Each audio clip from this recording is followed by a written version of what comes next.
สบายดีพี่น้องชาวFCทั้งหลายขอกราบคำว่าสบายดีมื้อนี้บ่สิเมืองจะพาพี่น้องมาเบิ่งมาชมต้นไม้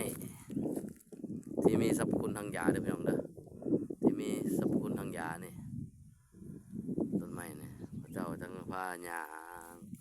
ให้เบิ่งเด้อพี่น้องเด้อนี่เด้อพี่น้องเด้อนี่ต้นไม้ที่มีสรรพคุณทางยาพระเจ้าจะให้พี่น้องเบิ่งนี่เห็นไหมพี่น้องนี่มันต้นไม้ที่มีสรรพคุณทางยาเด้อพี่น้องเด้อเราสิเมืองกับพญามถ่ายคลิปให้พี่น้องได้เบิ่งได้ชมนำกันเนี่ยพี่น้องเห็นบ่น้องอาจจะเห็นละเอียดไปเด้อนี่เราสิเมืองจะถ่ายให้เบิ่งเด้อนี่มันต้นหมักสังเด้อพี่น้องเด้อต้นไม้หมักสังที่มีสรรพคุณทางยาว่ะพี่น้องเด้อนี่ข้าพเจ้าจะให้เบิ่งใบของมันเด้อพี่น้อง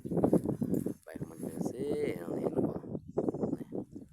เราสิมาให้เบิ่งใบมัน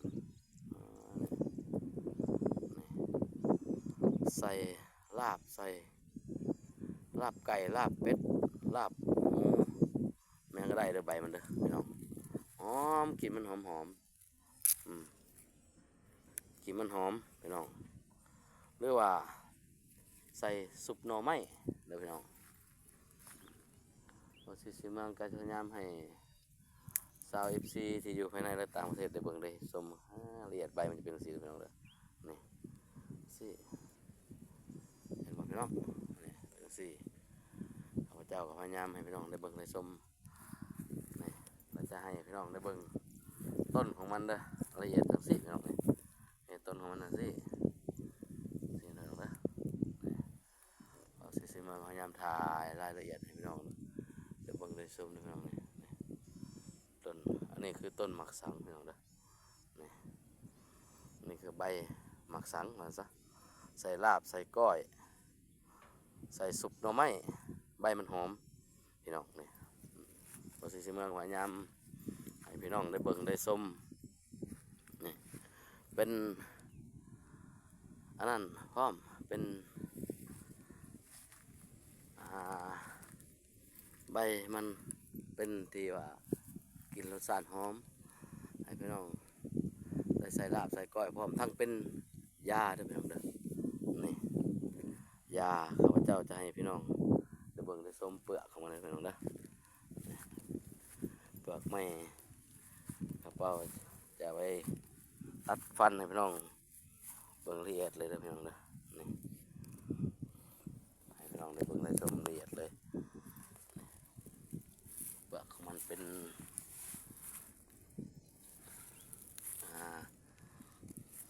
พระเจ้าจะเอาด้านใต้เลยพี่น้องเลยจะให้พี่น้องได้เบิ่งได้ชมกันต้นเปลือกของมันเป็นสรรพคุณทางยาแก้ไอซ้ำเพื่อเลยพี่น้องเลยนี่เขาจะพันเอาเมื่อเป็นทางยาเลย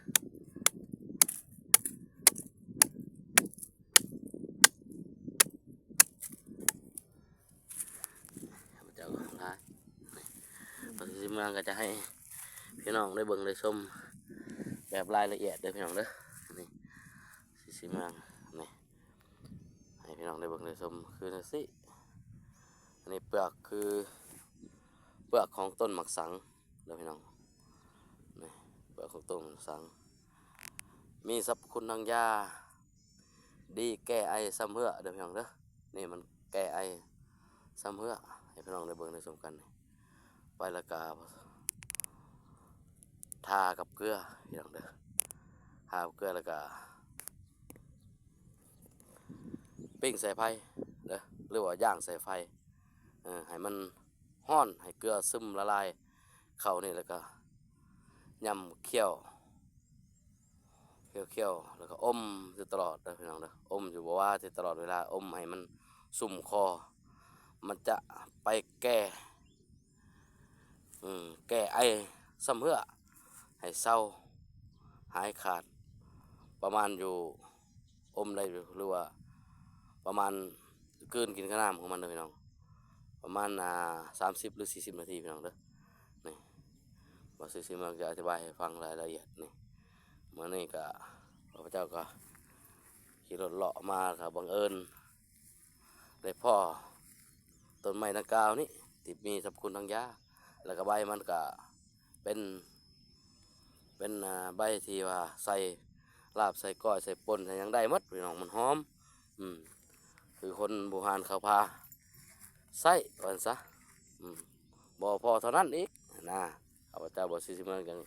อธิบายให้พี่น้องได้เบิ่งได้ชมรายละเอียดเด้อนี่เบิ่งทั้งต้นทั้งหยังมันทั้งเปลือกมันนะยังมีประโยชน์พร้อมนี่ประโยชน์ของเปลือกมันนี่แก้ไอซ้ำเหือที่ไอบ่ส่วงบ่เศร้าชักเทื่อแล้วแม่นเอาเปลือกมันไปทากับเกลือแล้วก็ปิ้งใส่ไฟหรือว่าย่างใส่ไฟเด้อพี่น้องแล้วมาย่ำแล้วอื่นกินน้ำมันกินอยู่ประมาณ30 นาทีหรือชั่วโมงหนึ่งไอ้ดังกล่าวจะลุดพอลงนะพี่น้องเด้อนี่เจ้าก็อยู่ใกล้ๆต้นมันเลยให้สาวซีได้เห็นในการเบิ่งว่าต้นหมากสังมันเป็นอะไรใบมันเป็นอะไรนะเด้อนี่มันจะแก้ไอ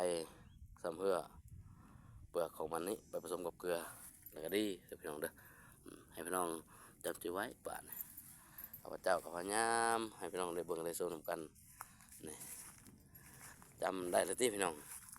อันนี้คือใบมันเด้อพี่น้องเด้อใบสดๆจากต้นเลยเด้อนี่บดสิเมืองพญามได้พี่น้องได้เบิ่งนี่สดจากต้นเลยนี่คือใบหมักสังเอาไว้ใส่ซุปหน่อไม้ใส่ลาบไก่ใส่ก้อยปลาแต่ว่าบ่ใส่หลายเด้อพี่น้องใส่หลายมันจะขมๆมันใส่น้อยนึงพอดีมันหอมนะแบบลักษณะแบบพวกแป้นนะเด้อพี่น้องเด้อนี่สิเมืองพยายามเอาสอกหาความรู้ดีๆให้พี่น้องเพิ่นได้ชมนำกันบ่นอกจากนั้นอีกได้พี่น้องเอ้ยมากมันมีสรรพคุณเช่นกันมีประโยชน์เช่นกันเป็นเห็นบ่พี่น้องมากเห็นบ่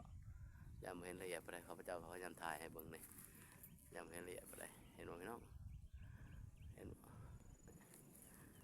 ลายตัวนี้ก็ลายได้พี่น้องเด้อนี่มากมันเห็นบ่เดี๋ยวพยายามถ่ายให้พี่น้องได้เบิ่งได้ชมกันเห็นบ่พี่น้อง